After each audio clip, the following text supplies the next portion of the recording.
Hello મિત્રો, welcome back to one and only 100% success YouTube channel. હું તમારો દોસ્ત લઈને આવી ગયો છું અર્થશાસ્ત્રનો આ એક બીજો વિડીયો. ભાઈ, અર્થશાસ્ત્રના બીજા જે પહેલાંના વિડીયોઝ છે એ તમે ન જોયા હોય તો એ તમને અહીંયા આઈ બટનમાં જોવા મળશે, સાથે સાથે પ્લેલિસ્ટમાં પણ જોવા મળશે. અને હા મિત્રો, હજુ સુધી તમે આ વિડીયોને લાઇક ન આપી હોય તો લાઇક આપી દેજો. તો ચાલો મિત્રો, ખોટો સમય બરબાદ ન કરતા શરૂઆત કરીએ આજના આપણા આ વિડીયો લેક્ચરની. મિત્રો, પહેલો જ પ્રશ્ન કંઈક આવો છે કે નીચેના પૈકી કયું વિધાન કેન્દ્રના જાહેર ક્ષેત્રના એકમને મહારત્ન તરીકેનો દરજ્જો આપવા યોગ્યતા દર્શાવે છે? તો મિત્રો, જાહેર ક્ષેત્રના એકમને જો મહારત્ન તરીકે જાહેર કર્યું હોય તો છેલ્લા 3 વર્ષ દરમિયાન છેલ્લા 3 વર્ષ દરમિયાન ₹5,000 કરોડથી વધુનો કર પછીનો જે સરેરાશ વાર્ષિક નફો વધે ભાઈ, એના ઉપર મહારત્ન કંપની જાહેર કરી શકાય છે. તો આ યાદ રાખજો ભાઈ, પૂછાય. ઇઝ ઓફ ડુઈંગ બિઝનેસમાં ભારતનો ક્રમ.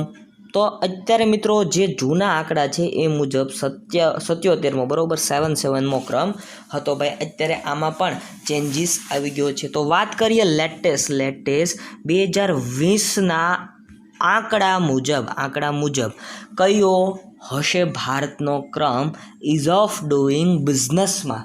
કમેન્ટ સેક્શનમાં કમેન્ટ કરીને જણાવો તો જરા મને. આગળ વધીએ. ત્રીજો પ્રશ્ન આપણી સમક્ષ આવી ગયો છે. ભારતમાં લોખંડ અને સ્ટીલ ઉદ્યોગના સંદર્ભે નીચેના આપેલા વિધાનોમાંથી કયા વિધાનો સત્ય છે? તો પહેલું વિધાન કંઈક આવું છે કે રાઉરકેલા સ્ટીલ પ્લાન્ટ જર્મનીના તકનીકી સહકાર દ્વારા બનાવાયો હતો. યસ મિત્રો, આ વિધાન સંપૂર્ણ સત્ય છે. આ વિધાન અહીં સંપૂર્ણ સત્ય છે ભાઈ. રાઉરકેલા જે પ્લાન્ટ છે ને, સ્ટીલનો પ્લાન્ટ, એ જર્મનીની તકનીકી સહકાર બરાબર, જર્મની દ્વારા તકનીકી સહકાર આપવામાં આવ્યો હતો, એના કારણે બન્યો હતો. તો આ વિધાન અહીં સત્ય છે. ત્યારબાદ બીજું વિધાન સરાસર ખોટું છે. ત્રીજું વિધાન જોઈએ તો ભિલાઈ ખાતેનો જે હિન્દુસ્તાન સ્ટીલ લિમિટેડ પ્લાન્ટ છે એ રશિયાની મદદથી, યસ મિત્રો, રશિયાની મદદથી સ્થપાયો હતો. તો આ વિધાન પણ અહીં સત્ય છે. તો મિત્રો, આ જે વિધાનો આપ્યા છે એમાં પહેલું વિધાન અને આ ત્રીજું વિધાન, આ બે જ વિધાનો સત્ય છે. એટલે આપણો સાચો જવાબ ફક્ત 1 અને 3 આ અહીં બને છે.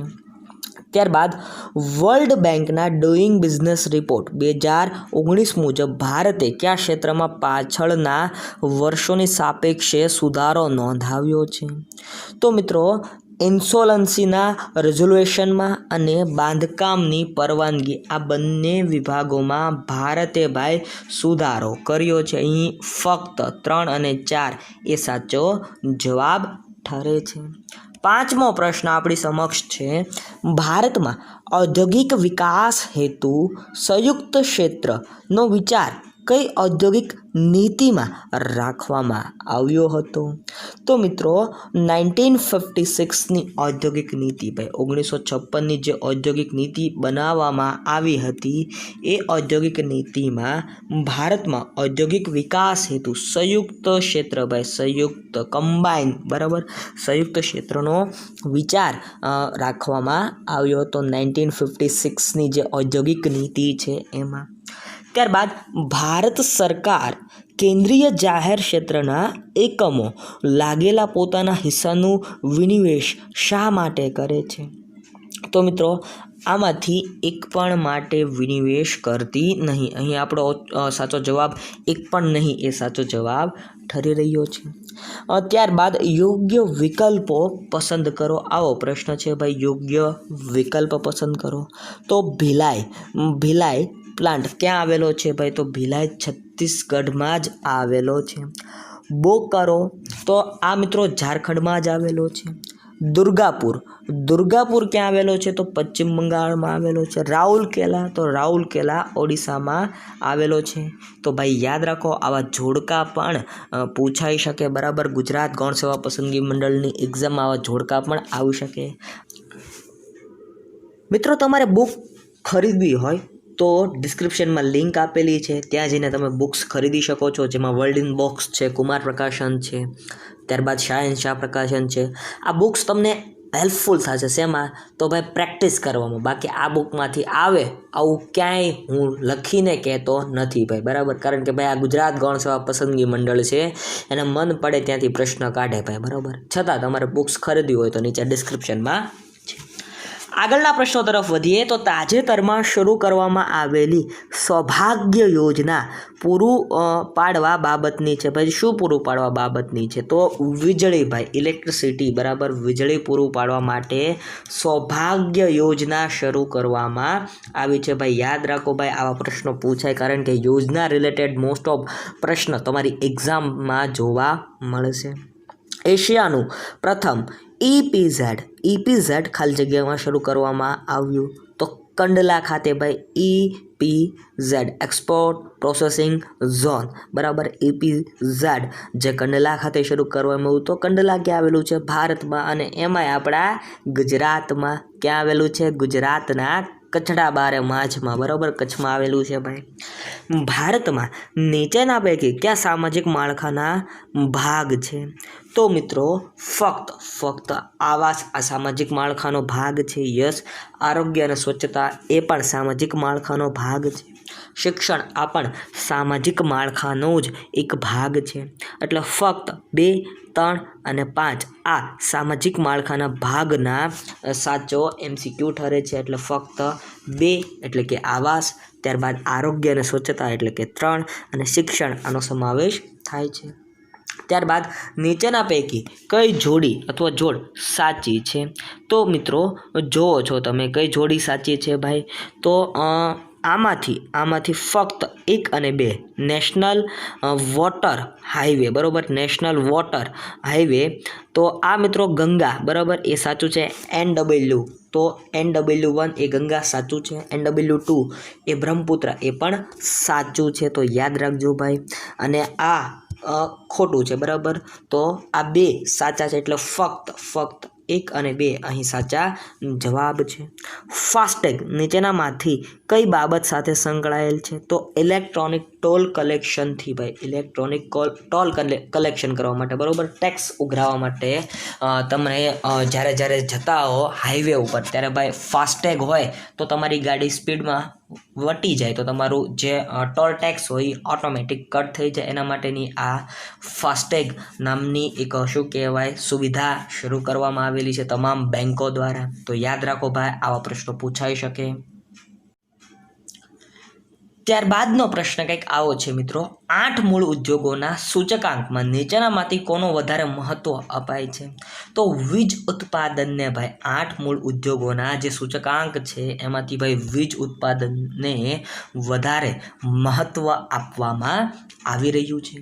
કેન્દ્ર સરકારના ભારે ઉદ્યોગ અને જાહેર ઉદ્યમ મંત્રાલય દ્વારા મિનિરત્ન શ્રેણી 1 ઉદ્યોગોને અધિકતમ કેટલા રૂપિયા સુધીની વિત્તીય સ્વાયત્તતા આપવામાં આવે છે? તો 500 કરોડ સુધીની ભાઈ 500 કરોડ સુધીની વિત્તીય સ્વાયત્તતા આપવામાં આવે છે. ત્યારબાદ ભારતમાં ઔદ્યોગિક ઉત્પાદન સૂચકાંકમાં 8 મૂળ ઉદ્યોગોના સૂચકાંકોનો સંયુક્ત ભાર 37.90% છે.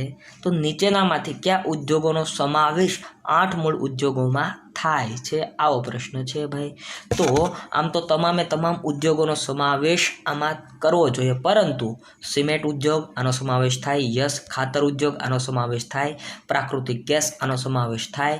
રિફાઇનરી ઉત્પાદન તો આનો સમાવેશ થાય, પરંતુ વસ્ત્ર ઉત્પાદનનો સમાવેશ થતો નથી. એટલે આપણો સાચો જવાબ અહીં સી સાચો જવાબ ઠરી રહ્યો છે.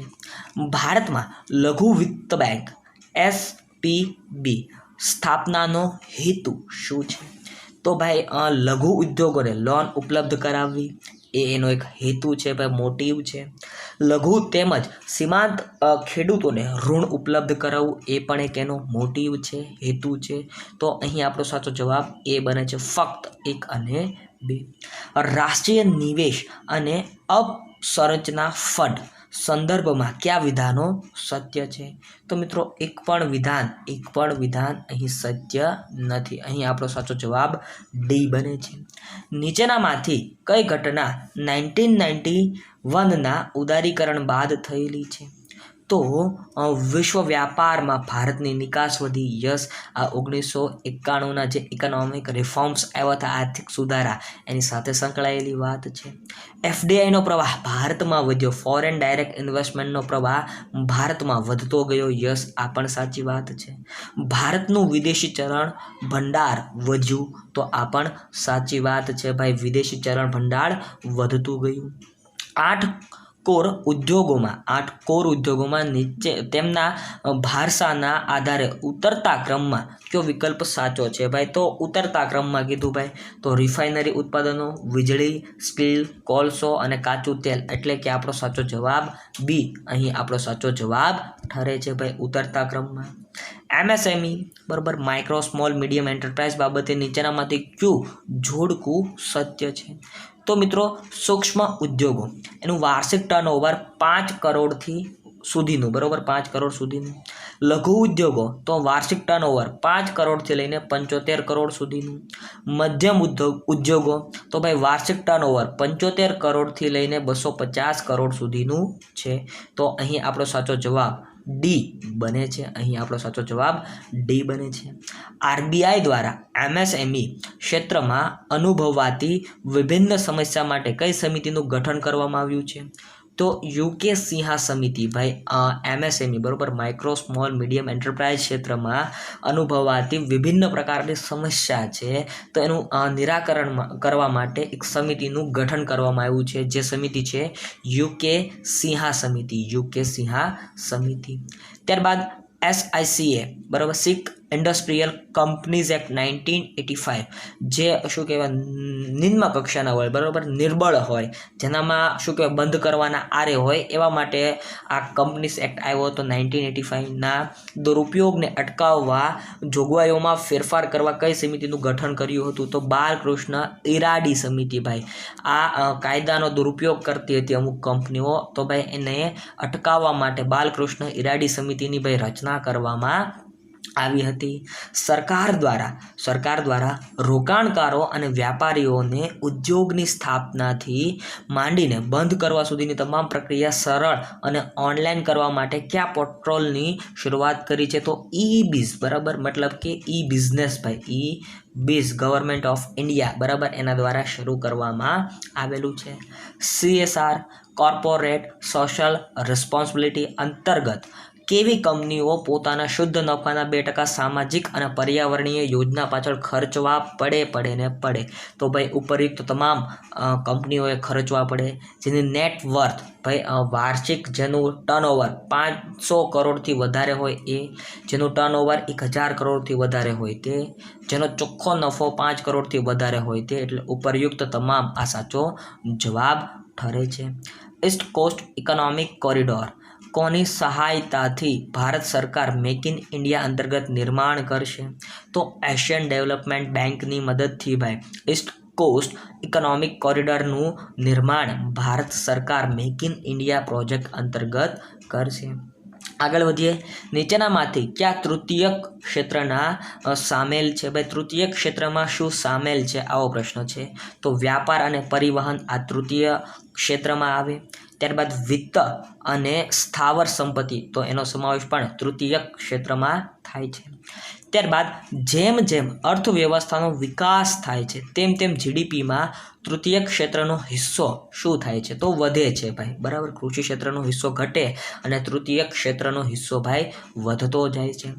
ભારતમાં ઈ કોમર્સના કયા મોડેલ કાર્યરત છે? તો ભારતમાં ઈ કોમર્સના ભાઈ ઇન્વેન્ટરી બોજ મેળ, માર્કેટ પ્લસ બેઝ મોડ અને હાઇબ્રિડ મોડેલ, આ ત્રણ મોડેલ કાર્યરત છે. ભારતમાં કયા મોડેલમાં FDIને અનુલક્ષે છે? તો માર્કેટ પ્લસ બેઝ મોડેલ આ બંનેને અનુલક્ષે છે. આર્થિક સર્વે મુજબ 2018-19માં સેવા ક્ષેત્રનો વૃદ્ધિદર કેટલો હતો? તો 7.5% હતો ભાઈ. આ 2018-19ના આંકડા છે. FDI નીતિ અંતર્ગત ઈ કોમર્સ એકમો માત્ર કયા બજારને સંલગ્ન કાર્ય કરી શકે છે? ભાઈ તો B2B, બિઝનેસ ટુ બિઝનેસ, બરાબર, એને સંલગ્ન હોય એને જ કાર્ય કરી શકે છે. ગ્રાહક સંરક્ષણ 2019માં ઈ કોમર્સ અંગે દિશા નિર્દેશ કયા મંત્રાલય દ્વારા કરવામાં આવ્યું? તો ભાઈ ગ્રાહક બાબત અને ખાદ્ય તથા સાર્વજનિક વિતરણ મંત્રાલય, ભાઈ આ ગ્રાહક લખેલું છે એમના દ્વારા ઈ કોમર્સ અંગે દિશા નિર્દેશન કરવામાં આવ્યું હતું. વાત કરીએ ભાઈ વિધાનો સાચા છે કે ખોટા છે, તો આમાંથી ભાઈ પહેલું વિધાન સાચું છે અને બીજું વિધાન ખોટું છે. જોઈએ પહેલું વિધાન સાચું શું છે. તો સૂચના પ્રાયોગિક ભારતમાં ખૂબ જ ઝડપી ક્રિયાકલ્પનો એક મહત્વપૂર્ણ વિષય બની રહ્યો છે. યસ, સૂચના પ્રાયોગિક આ એક સાચી વાત છે ભાઈ. ભારતમાં સેવા ક્ષેત્રમાં સામેલ છે. શું સામેલ છે ભાઈ? તો ખનન આ સેવા ક્ષેત્રમાં આવે. પરિવહન અને સંચાર આ પણ સેવા ક્ષેત્રમાં. હોટેલ આ પણ સેવા ક્ષેત્રમાં. વન અને મત્સ્ય ભાઈ તો આ પ્રથમ ક્ષેત્રમાં આવે ભાઈ, બરાબર, સેવા ક્ષેત્રમાં નો આવે. ઈ-બિગ સંબંધિત છે તો સરકારી સેવાઓને પહોંચ હેતુ એકલ વિન્ડો પ્લેટફોર્મ છે ભાઈ. જે સરકારી સેવાઓને પહોંચી વળવા માટે આ બનાવવામાં આવેલું એક સિંગલ વિન્ડો સિસ્ટમ છે ભાઈ, પ્લેટફોર્મ છે.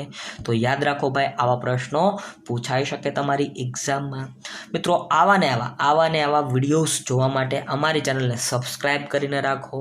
બાજુમાં આવતા બેલ આઇકોનને પ્રેસ કરીને રાખો. ફરી મળીશ નવા વિડીયોમાં. ત્યાં સુધી રજા લઉં. જય હિન્દ, જય ભારત, વંદે માતરમ. તમારો ખૂબ ખૂબ આભાર. Thank you so much.